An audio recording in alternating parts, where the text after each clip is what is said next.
आहे ना त्यांचं शिवसेनेचंच आहे, त्यांनी हे सांगितलं. आहे का ओके शिवसेनेचं आहे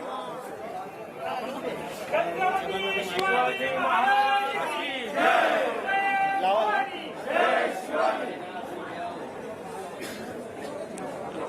शिवसेना नेते संजय गावित, आनंदराव अडसूळ, दिवाकर रावते यांनी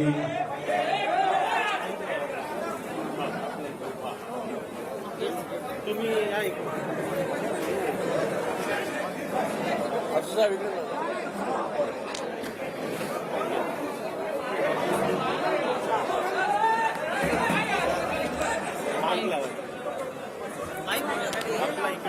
आपलं इकडचंच आहे.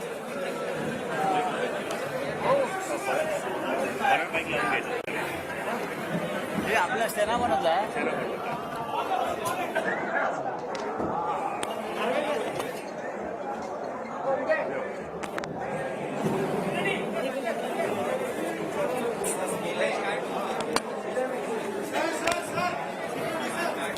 बस लागला ना पी. हा तेच बघते. काय करूया. अरे माझ्या फायली कुठे आहेत. टाका भाऊ हे ठेवू याकडे. हे फायली कुठे आहेत सगळ्या.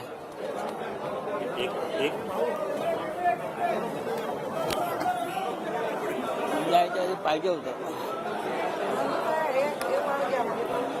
एक नंबर घ्या तुमच्याकडे बाकीच्या माझ्याकडे. मग हे काय आहे. काय जा 1 ते 6 आहे आणि 7 नंबर घ्या. ठीक आहे. मी तुला कागद परत देत जाईल.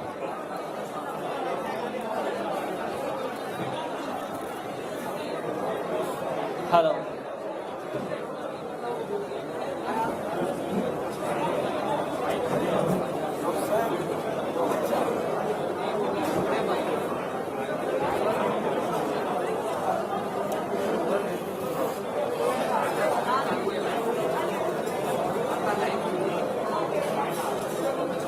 आले सगळे बसले.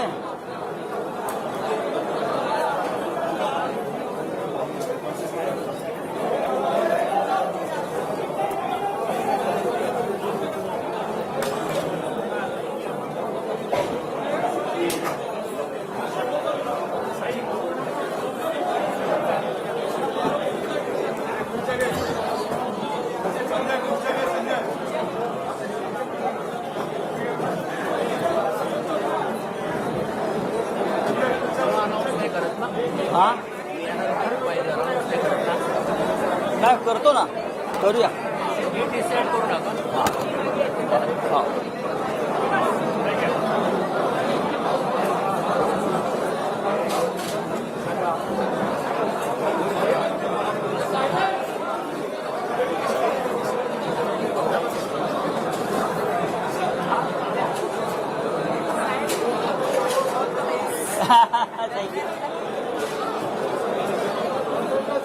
जय महाराष्ट्र.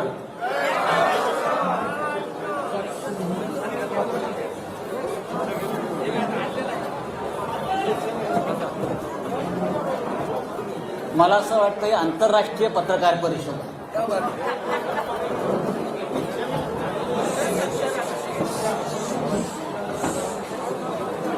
आपल्या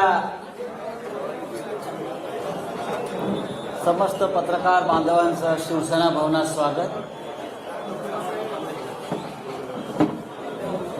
हिंदू हृदय सम्राट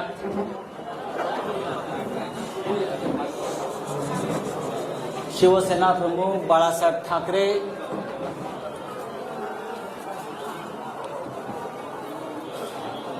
यांना वंदन करतो, अभिवादन करतो, त्यांचं स्मरण करतो. कारण या वास्तूला एक महत्त्व आहे. अनेक लढे शिवसेना प्रमुखांच्या नेतृत्वाखाली आम्ही याच वास्तूतून सुरू केलेले. या वास्तूनं अनेक हल्ले पचवलेले आहेत. नुसते हल्ले नाही तर अतिरेकांचा हल्लाही पचवलाय. याच वास्तूच्या खाली बॉम्बस्फोट झालेले आहेत अतिरेक्यांकडून. माझ्या सोबत शिवसेना प्रमुखांचे आमचे सगळ्यांचे सहकारी आहेत, ज्यांनी शिवसेना प्रमुखांबरोबर वर्षानुवर्ष काम केलं. असे सगळे दिवाकर रावते उपस्थित आहेत खूप दिवसांनी. अडसूळ आहेत आमचे विनायक राऊत, अनिल देसाई, आदेश बांदेकर, मुंबईच्या महापौर किशोरीताई पेडणेकर, अरविंद सावंत, मंत्री उदय सामंत, अनेक म्हणजे संपूर्ण शिवसेना इकडे उपस्थित आहे. मी माननीय उद्धव ठाकरे, माननीय मुख्यमंत्री आणि शिवसेना पक्षप्रमुख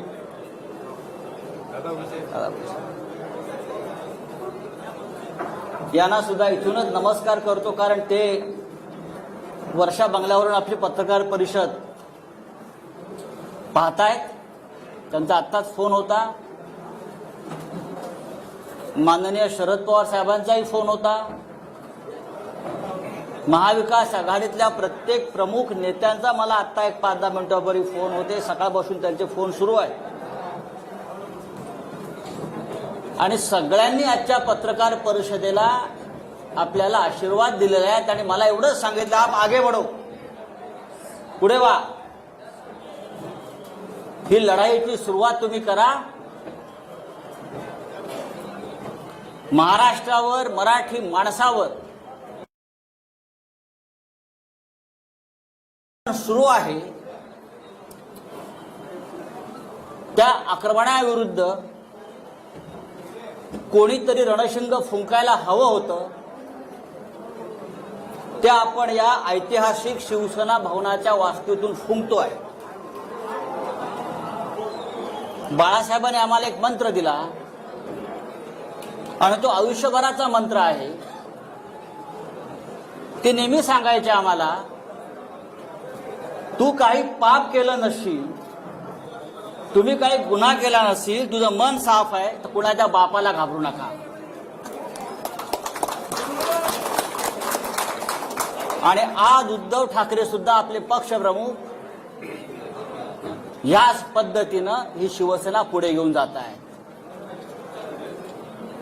आजची पत्रकार परिषद घेण्याचं प्रयोजन यासाठीच आहे की आम्हाला संदेश द्यायचा आहे की महाराष्ट्र गांडूची अवलाद नाही.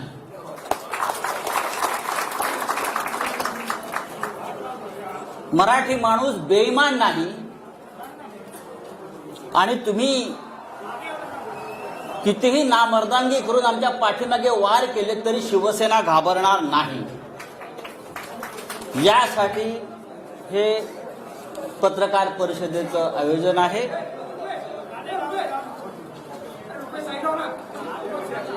गेल्या काही दिवसापासून आपण पाहताय, शिवसेना असेल, सरकार त्यांना पाडायचं आहे, घालवायचं आहे आणि त्यासाठी केंद्रीय तपास यंत्रणांचा गैरवापर सुरू आहे. खोटे आरोप, बदनाम्या, केंद्रीय तपास यंत्रणांचा दबाव.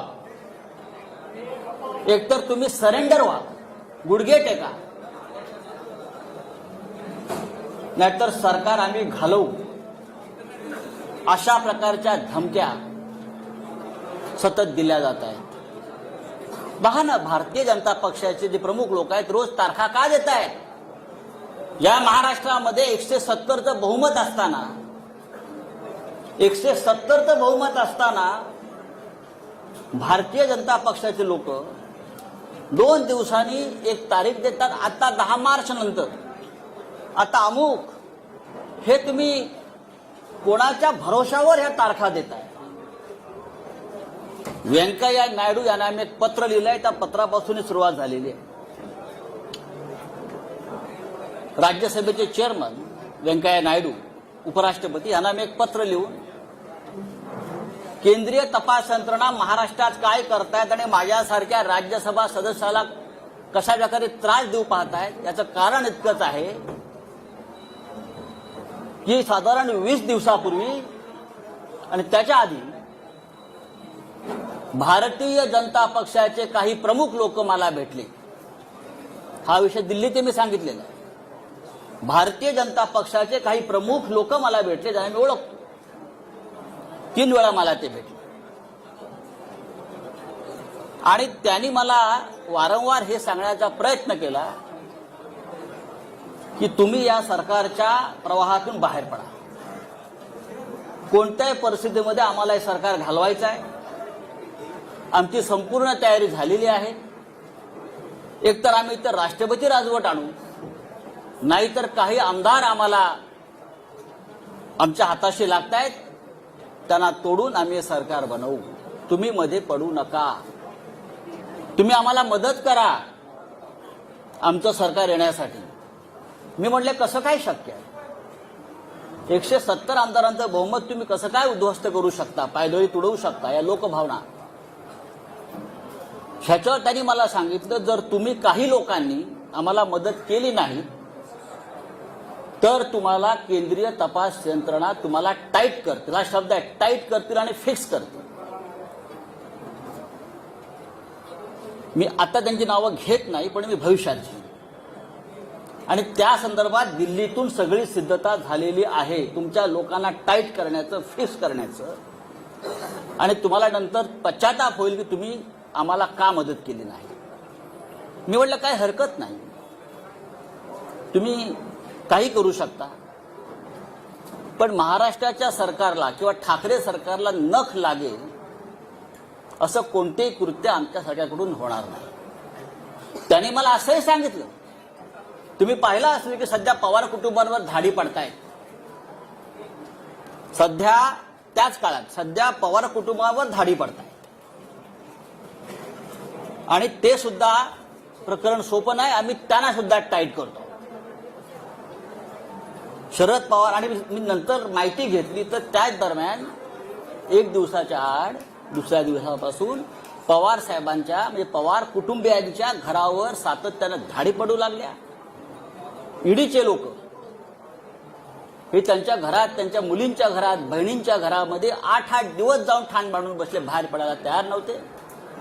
आणि तिथे सुद्धा ह्याच प्रकारच्या धमक्या त्यांना दिल्या जात होत्या. मी जेव्हा त्यांना नाही सांगितलं की तुम्ही या भानगडीत पडू नका, आम्ही प्रतिकार करू, आम्ही प्रतिकार करू, सरकार पाडण्याचा प्रयत्न झाला तर महाराष्ट्रामध्ये ठिणगी पडेल, तेव्हा त्यांनी मला असं सांगतात ते की काही होणार नाही, आम्ही केंद्रीय पोलीस बल आणून सगळ्यांना थंड करू. ईडी तर आहेच, केंद्रीय तपास यंत्रणा आहेच. आणि तिसऱ्या दिवशी ताबडतोब माझ्यावर आणि माझ्या आसपासच्या लोकांवर ईडीच्या धाडी पडायला सुरुवात झाली. तिसऱ्या दिवशी अत्यंत वाईट पद्धतीने पहाटे 4 वाजता, पहाटे 3 वाजता आणि त्याच्या आधी धाड पडण्याआधी तो मुलुंडचा जो दलाल आहे तो पत्रकार परिषद घेतो आणि सांगतो की आता संजय राऊतांना अटक होणार आहे, आता ईडीचे लोक त्यांच्या घरी पोहोचणार आहेत, या माणसाच्या घरी पोहोचणार आहेत. हा काय प्रकार? तुमचं सरकार महाराष्ट्रात आलं नाही याचा तुम्ही सूड अशा प्रकारे केंद्रीय तपास यंत्रणांचा, सीबीआयचा, ईडीचा गैरवापर करून आम्हाला त्रास देता आणि तुम्हाला असं वाटतं की आम्ही झुकू. बाळासाहेब ठाकरेंनी आम्हाला शिकवलं नाही गुडघे टेकायचं, अजिबात. हे शक्य नाही.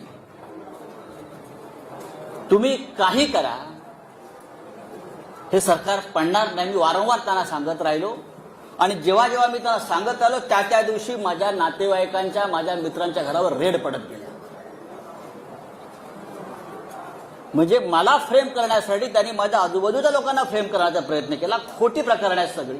जे जे आरोप माझ्यावर झालेले आहेत त्यातलं एकही प्रकरण खरं नाही. कोणत्याही प्रकरणात, कोणत्याही धंद्यात अशा प्रकारच्या मुळात मराठी माणसाला धंदा करू नये असं यांना वाटतं, म्हणून ते आपल्याला टाईट करतात. माझी मुलं असतील, माझे नातेवाईक असतील, माझा मित्र परिवार असेल, प्रत्येकाला बदनाम करायचं, खोट्या नावाने फोन करायचं. आत्ता तुमच्याकडे ईडी पोस्ट आहे, मुलांना फोन करायचा. उद्या सकाळी 4 वाजता ईडी आणि सीबीआय तुमच्या घरी येत आहे. उद्या सकाळी तुमच्या वडिलांना अटक करून घेऊन जातील. इतकं निर्घृण पद्धतीनं राजकारण या महाराष्ट्रामध्ये कधी झालं नव्हतं. हे भारतीय जनता पक्षानं नालायकपणा सुरू केला या महाराष्ट्रामध्ये.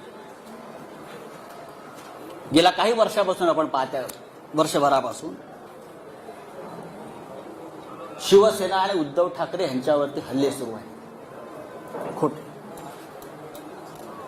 काय एक एक प्रकरण मी तुम्हाला आता सांगतो. सत्य काय आहे, आतापर्यंत शिवसेनेकडून आपण कधी उत्तर दिलं नव्हतं.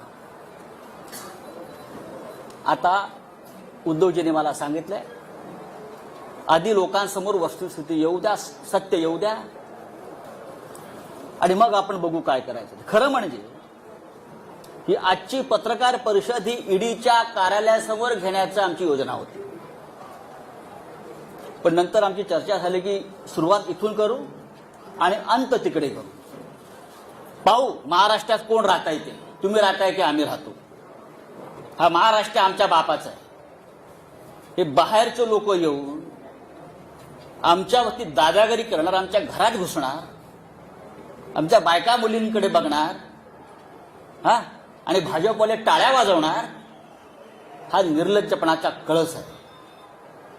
छत्रपती शिवाजी महाराजांच्या राज्यामध्ये, बाळासाहेब ठाकरेंच्या राज्यामध्ये कधी असं घडलं नव्हतं. या राज्यात अनेकांनी राज्य केलं, पण ह्या पद्धतीनं कधी राजकारण केलं नव्हतं. उद्धव ठाकरे आणि परिवाराचे रोज काहीतरी एक प्रकरण काढत असतात. काय तथ्य आहे त्यात? आतापर्यंत कोणी त्यांच्याकडनं सांगायला आलं नाही समोर.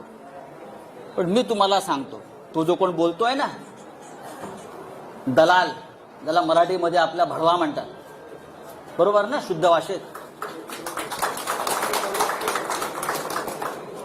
आपल्या मराठीत भडवा म्हणतात, भडवा.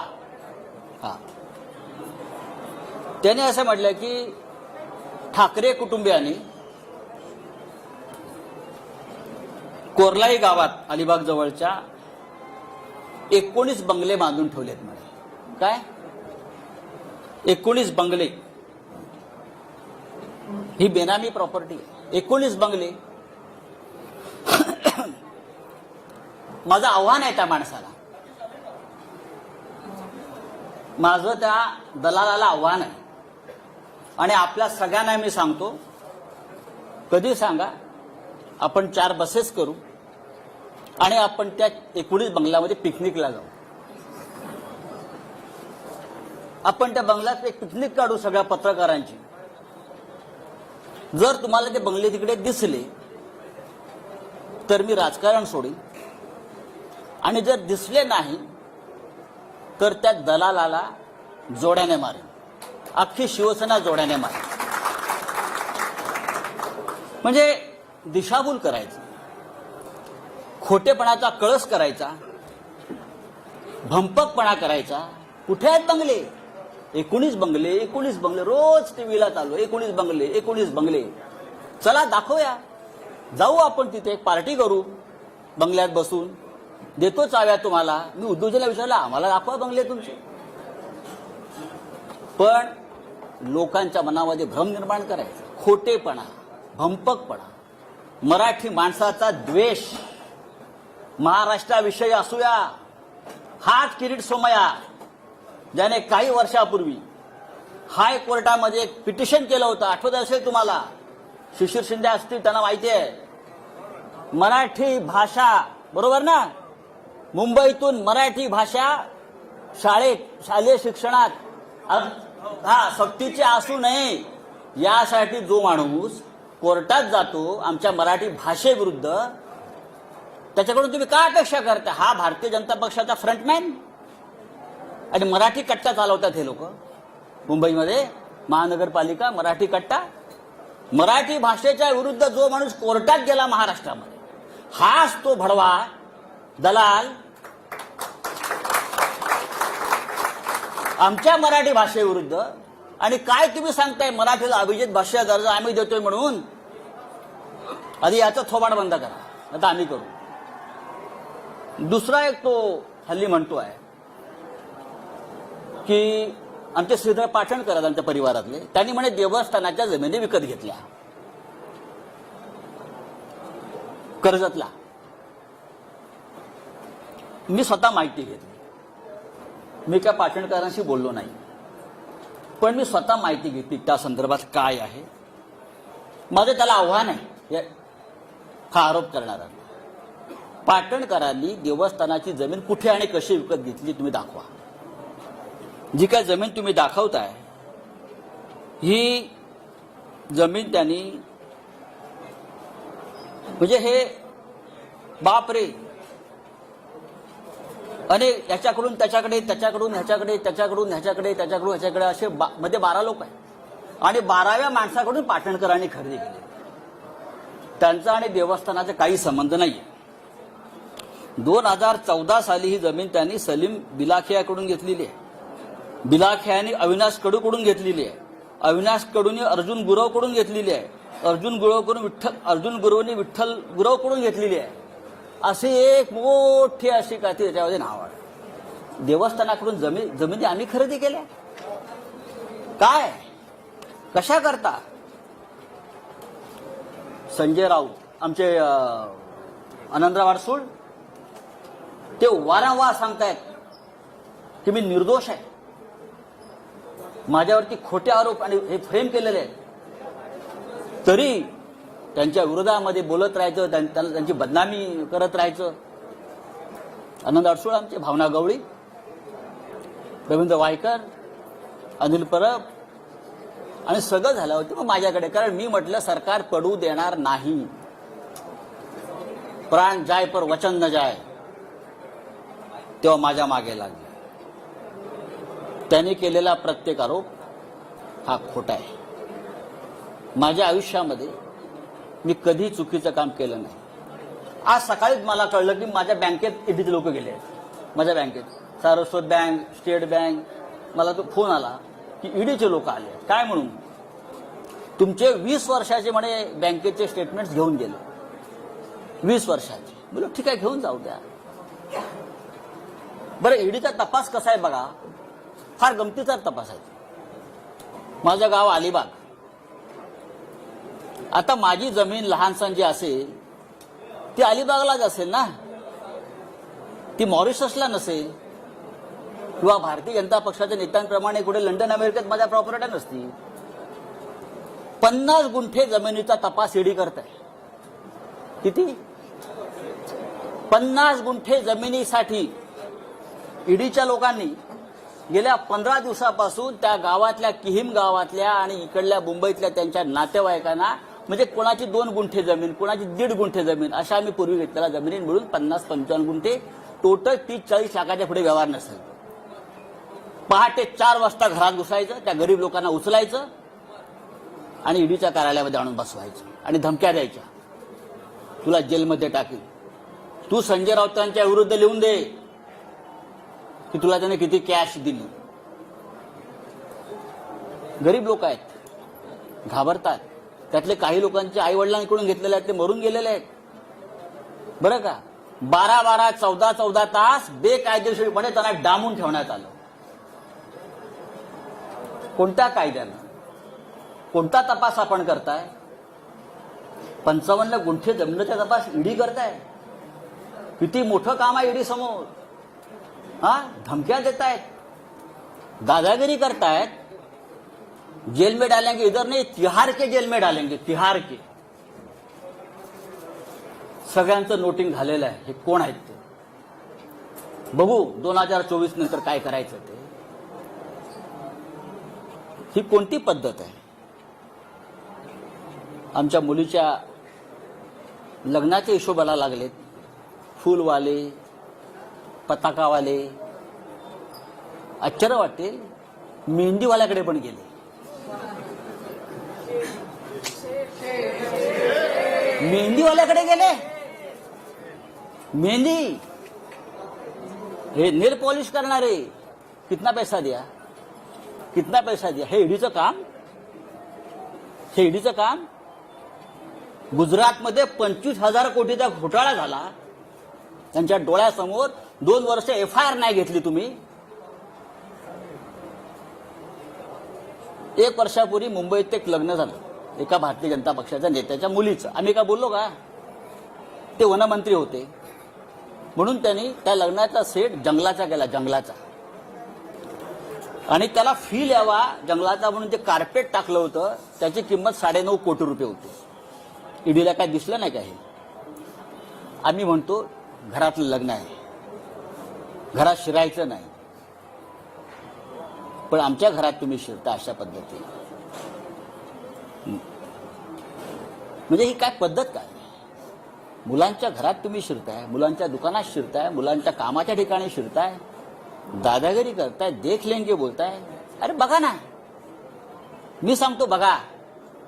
मी पहिला माणूस आहे सांगणारा की बघा म्हणून. बघूनच घ्या. जेलमध्ये टाकणारा टाका, मी जायला तयार आहे, पण माझ्याबरोबर तुम्ही सुद्धा असाल सगळे.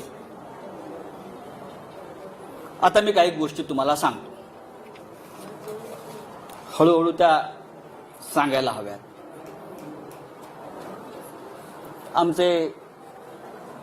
मला कोणतरी म्हटलं की तुम्ही जिथे कपडे शिवले तिथे पण जेडीवाला गेले होते म्हणजे लग्नाचे कपडे शिवले. मुलुंडला टेलर आहे आमचा एक, तिथे गेले होते, किती कपडे शिवले म्हटलं. म्हणजे ईडी हा काय प्रकार आहे हे तुम्हाला कळलं पाहिजे म्हणून तुम्हाला मी सांगतो. मैंने जहां कपड़ा सिलाया ना मुलुंड में, वो टेलर के पास भी ईडी के लोग आए थे. क्या क्या सिलाया, कितने सिलाया, कितना बिल दिया, कितने सूट सिलाया. अब सिर्फ जूते वाले के पास जाना बाकी है. हाँ, जाने दो कहाँ जाना चाहिए, लेकिन टक्कर शिवसेना से आप ध्यान में रखिए.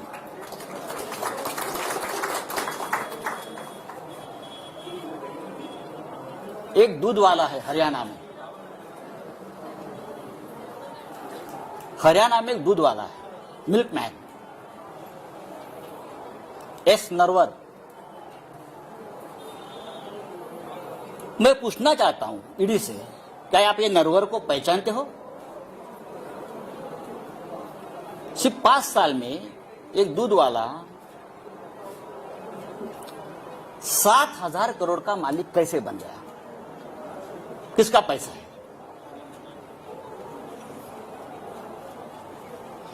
7,000 करोड़ का मालिक कैसे बन गया? जब से महाराष्ट्र में बीजेपी की सरकार आ गई तब से उसका महाराष्ट्र में आना जाना शुरू हो गया.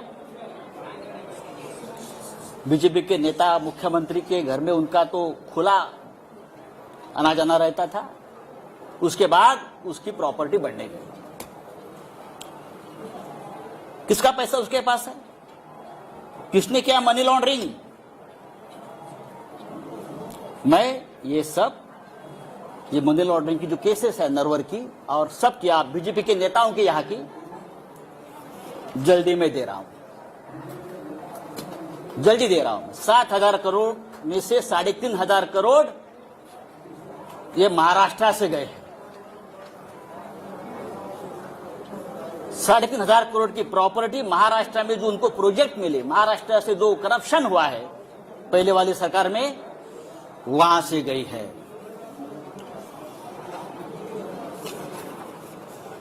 महाराष्ट्र में सबसे बड़ा घोटाला जो है फडणवीस सरकार के काल में बहुत हो गए, लेकिन सबसे बड़ा घोटाला हुआ है महा आईटी में. 25,000 करोड़ का घोटाला है. 25,000. कौन है अमोल काळे? कहां छुपाया उसको बताइए. हु इज अमोल काळे?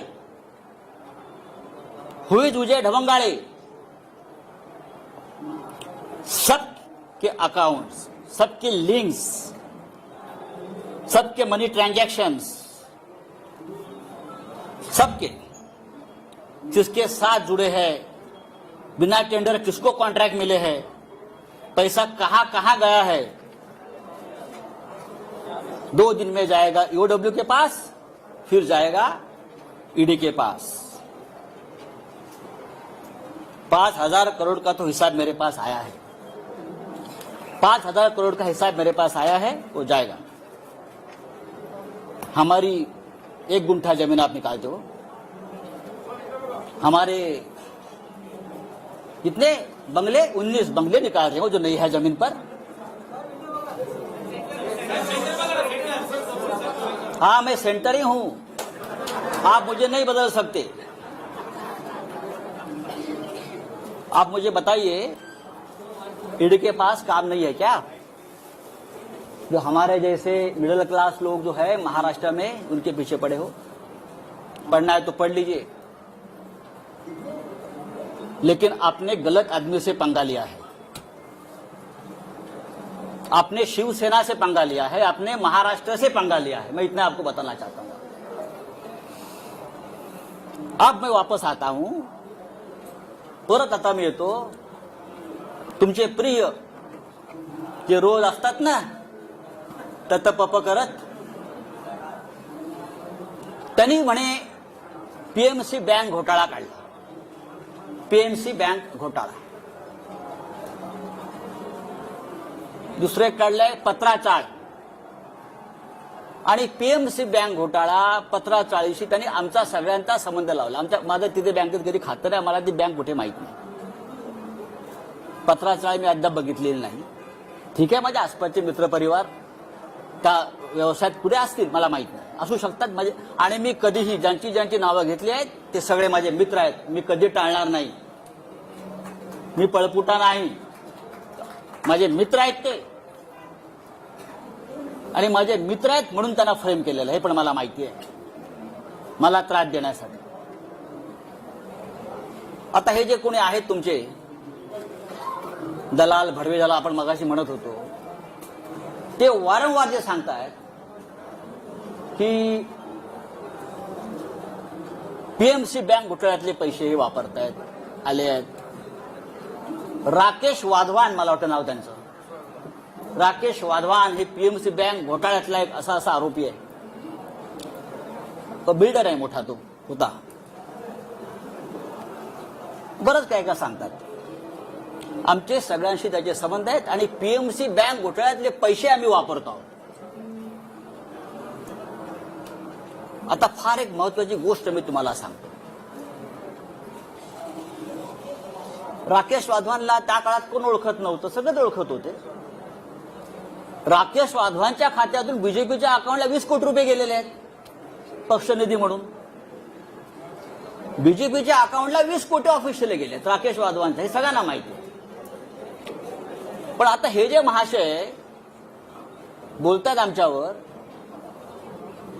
कि राकेश वाधवान, पीएमसी बैंक घोटाला, भ्रष्टाचार, ईडी वाले सुनो, अगर ईडी वाले कहा सुनते होगे आज मेरी बात उनको सुननी पड़ेगी आज। ईडी और CBI, EOW,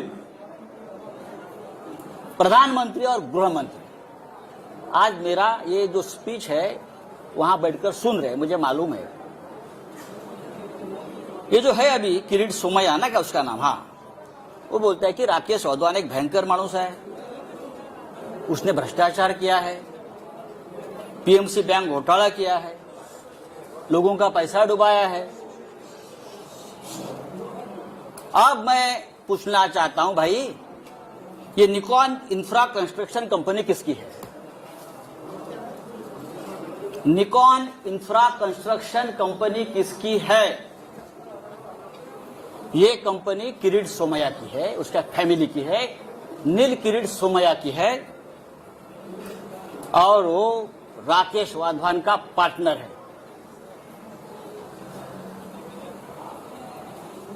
Nikon इन्फ्रासाठी PMC bank घोटाळ्यातल्या पैशाची गुंतवणूक करून हजारो कोटी रुपयाचा प्रकल्प त्याने मौजे गोखिवरे तालुका वसईत उभारलेला आहे। हे मी पुराव्यासह सांगतोय। पीएमसी बँक घोटाळ्याचा मास्टर माइंड एचडीआयएलचा राकेश वाधवानशी यांचा थेट आर्थिक संबंध आहे। पीएमसी बँक घोटाळ्यातल्या प्रकरणात ब्लॅकमेल केलं यांनी आणि वाधवानकडून कोट्यावधी रुपयाची जमीन यांनी आपला एक फ्रंटमॅन आहे लाडानी म्हणून त्याच्या नावावर घेतली आणि प्लस कॅश पण घेतली यांनी। ही कॅश 80 ते 100 कोटीच्या घरात पीएमसी बँक घोटाळ्यात ब्लॅकमेल करून आणि जमीन घेतली आपल्या फ्रंटमॅन लडाणी, त्याचं नाव सांगतो मी तुम्हाला पूर्ण. लडाणीच्या नावावर त्यांनी ती घेतलेली आहे जमीन पूर्ण वसई.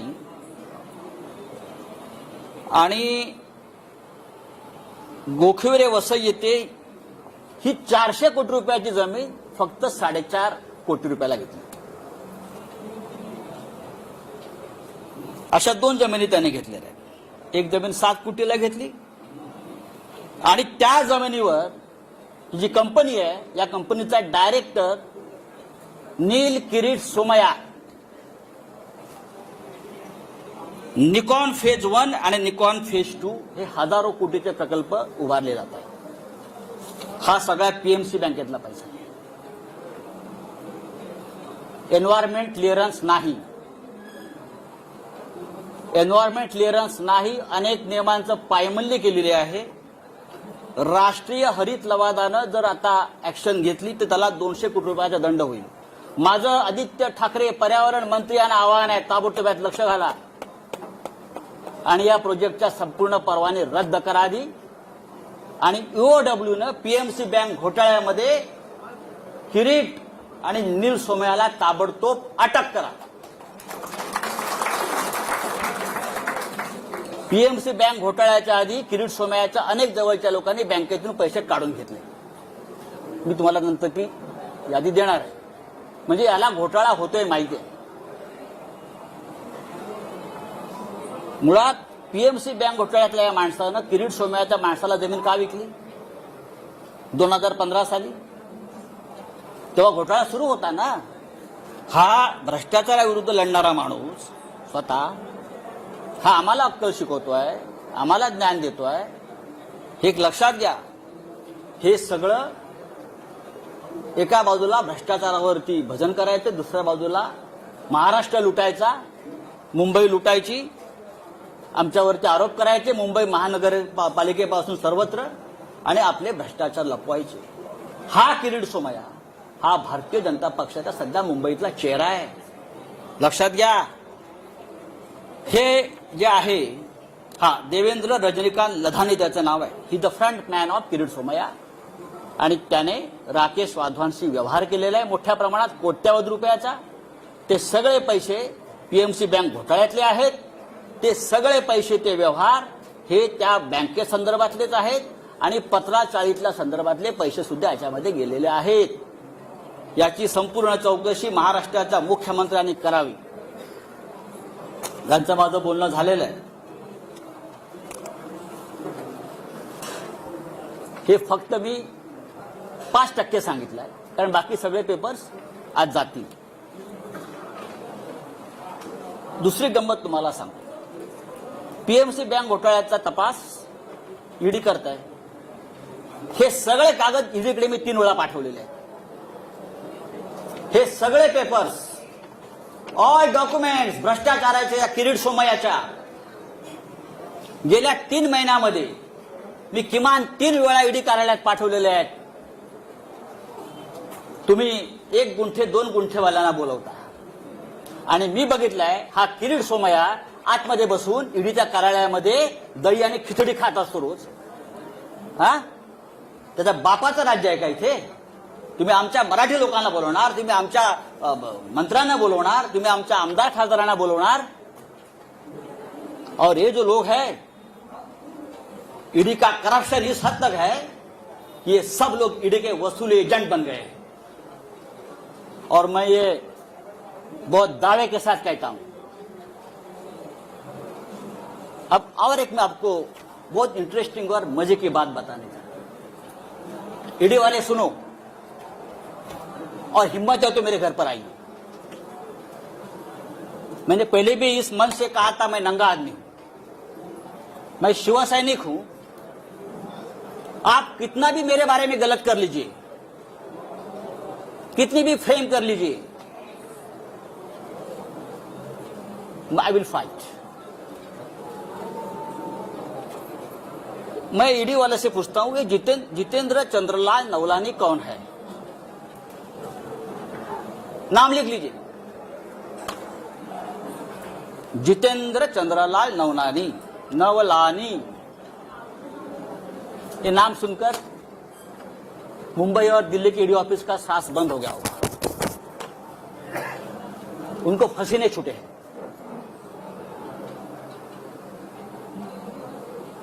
चार महीने से मुंबई के जो बिल्डर्स है बड़े बड़े, उनसे वसूली चल रही है ईडी के नाम पर।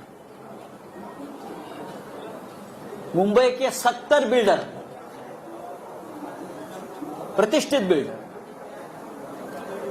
उनसे ईडी के नाम पर जो वसूली हो रही है उसको ईडी को भी पता है, कुछ अधिकारियों को पता है ये कौन है, ये किसके लोग हैं, सब डेटा मेरे पास है। और मैं सबसे पहले प्रधानमंत्री मोदी जी को इस बारे में, जैसे वेंकैया जी को लिखा है, मैं मोदी जी को लिखूंगा, मैं अमित शाह जी को लिखूंगा, बाद में जानकारी यही जगह से आपको दूंगा। जितेंद्र नवलानी, फरीद शमा, रोमी और फिरोज शमा, ये 4 किसके एजेंट हैं? मुंबई के 60 बिल्डरों से लोगों ने लगभग 300 करोड़ रुपए जमा किए हैं।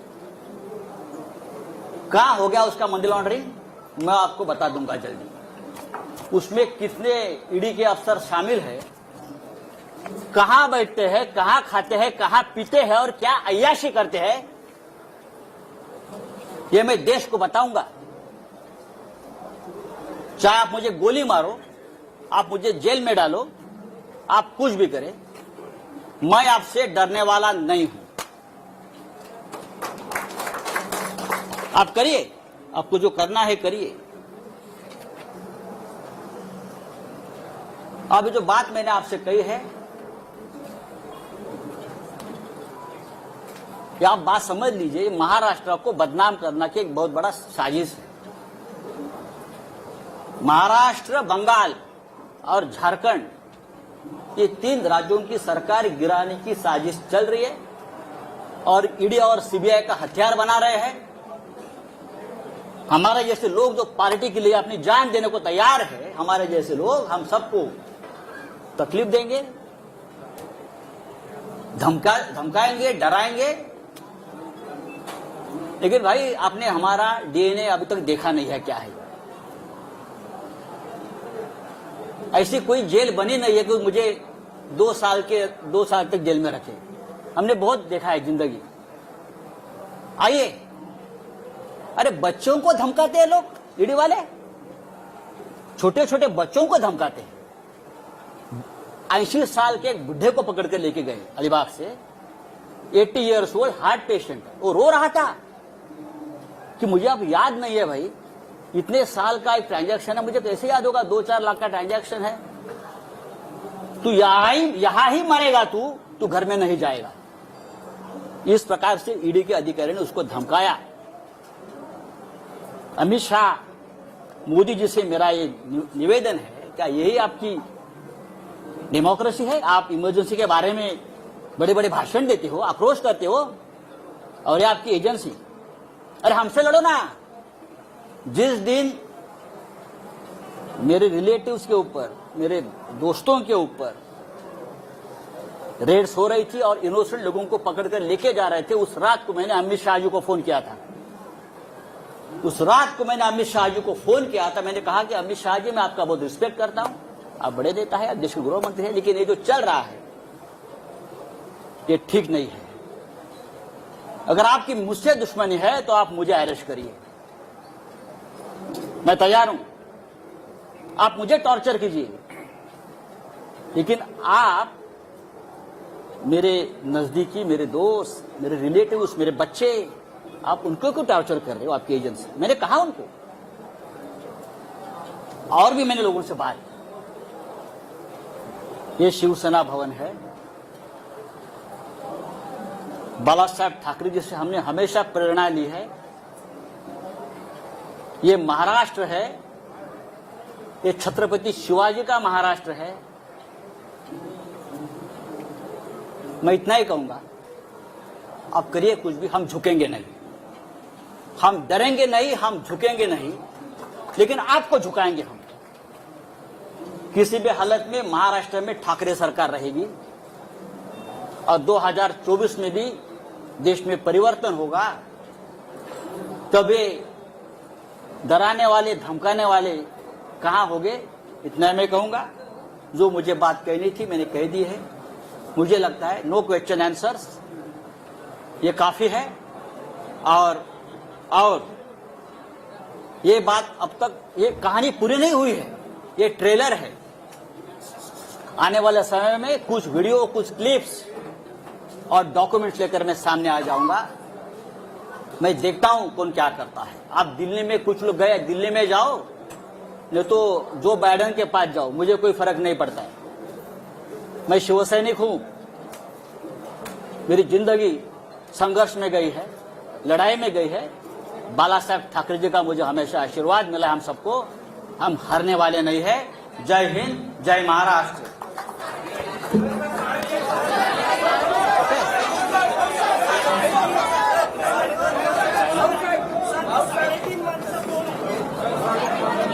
अजून एक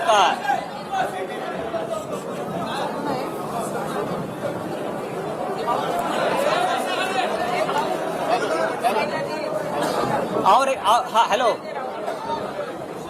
हेलो, मेरा आवाज नहीं।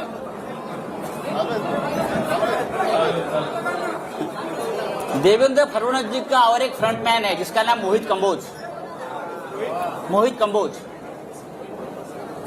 फडणवीस साहब का आजकल वो बहुत ब्लू आइड बॉय है, ऐसा मुझे कहा, मैं तो पहचानता नहीं। वो फडणवीस साहब को डुबाने वाला है। ये जो मैं देख रहा हूं मैं थोड़ा सा बाकी है। ये जो पत्राचाल वाला इशू निकाला है ना, ये पत्राचाल की जमीन खरीदने वाला मोहित कंबोज है। सबसे बड़ा घोटाला, और उसमें भी पीएमसी बैंक का पैसा लगा है। पीएमसी बैंक को डुबाने वाला, वहां का करप्शन का पैसा ये पत्राचाल में लगा है। और मोहित कंबोज का वहां एक द लग्जर कंस्ट्रक्शन प्रोजेक्ट बन रहा है पत्राचाल पे, और हम पे उंगली दिखा रहे हैं। दूसरी बात है कि और एक है, सॉरी,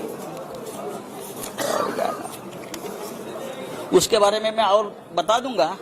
कागज कहाँ गया हो? और एक कागज था उसका, हाँ, राकेश वाधवान, जो मैंने नाम लिया था, राकेश वाधवान, उसके पास से ये मोहित कंबोज के केबीजी ग्रुप ने 1,65,000 स्क्वायर मीटर की जगह में 40 एकड़ क्षेत्र में से 455,715 स्क्वायर मीटर, जिसकी कीमत है 12,000 करोड़, मोहित कंबोज ने खरीद लिया। कितने में खरीद लिया? 100 करोड़ में सिर्फ। कैसे? किसका पैसा है? और लोग बोलते हैं ये हमारे फडणवीस साहब का ब्लू आइड बॉय है। ये Kamboj bio farming private limited, KBG ventures, आयरमैन real estate, Tirth experience private limited, KBG hotels, शिवाबी hotel, silver stick film company, Kaal Bhairav ventures, naps media solutions, PM reality, Kaal Bhairav, उसमें किसका पैसा कहां से आया है? फडणवीस साहब, सिर्फ आपको ही मालूम है। धन्यवाद।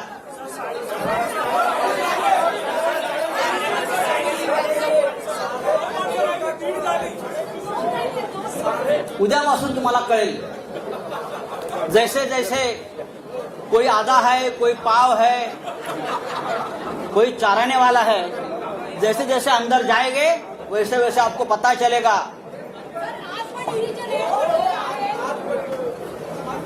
चलिए, धन्यवाद। ठीक झाला का? हाँ? हाँ? या बाजूने मार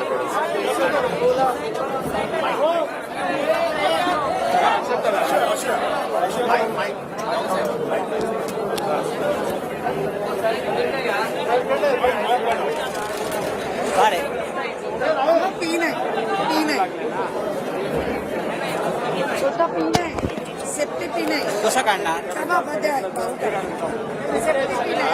ओके झालं का हा एकदम मस्त हा? परफेक्ट ओके हा. परफेक्ट झालाय आणि याच्यापेक्षा जास्त बोलायचं हा. नाही नो क्वेश्चन आन्सर बस झालं क्वेश्चन आन्सरला गरज नाही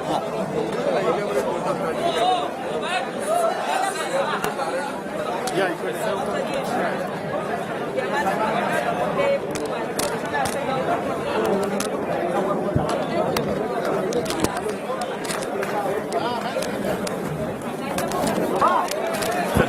तुम्ही चला पुढे चला पुढे हे कुणाकडे द्यायचे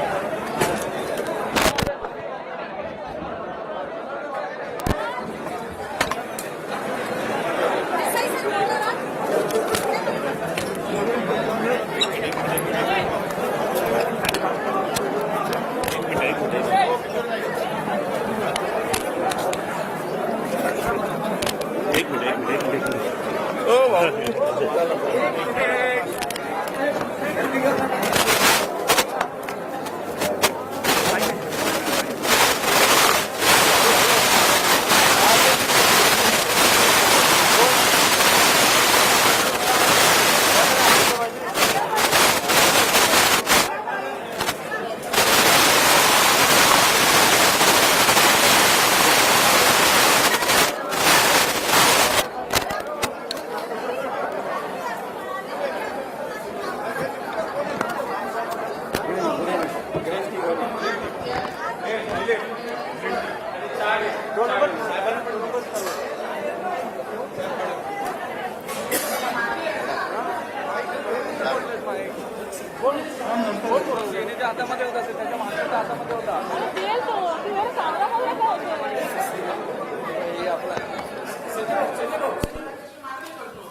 मी अमोलला सांगितलं होतं जरा चेक करत राहा म्हणून येस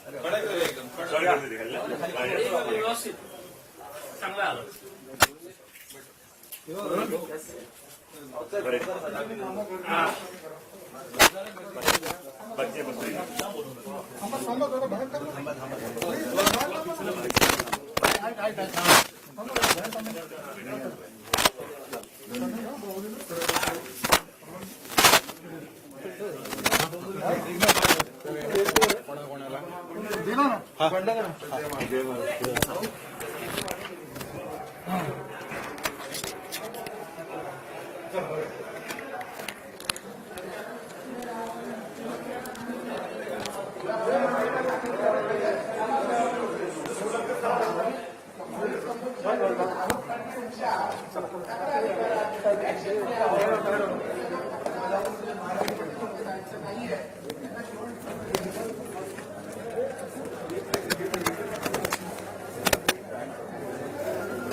थँक्यू सर थँक्यू कोणाकडे होता तो त्यांच्या पीएकडे होता ना ड्रायव्हरला दिसायला राहिला होता ड्रायव्हरने काढून दिला अच्छा त्यांच्याच पीएकडे हे निघाला नाही वाटतं तू असं माईक लावलं त्यांच्याकडे निघाला नाही ते राऊत साहेब दुसरे पण काढत होते ते राऊत साहेब दोघा तिघांनी अरे बंद कर. पिन आहे ना मी बंद केलेला त्यांना काढता नाही आलं मी ना असं घाबरलो केलं. हा मी असं करून बंद केलेलं तर त्यांना थोडं हे झालं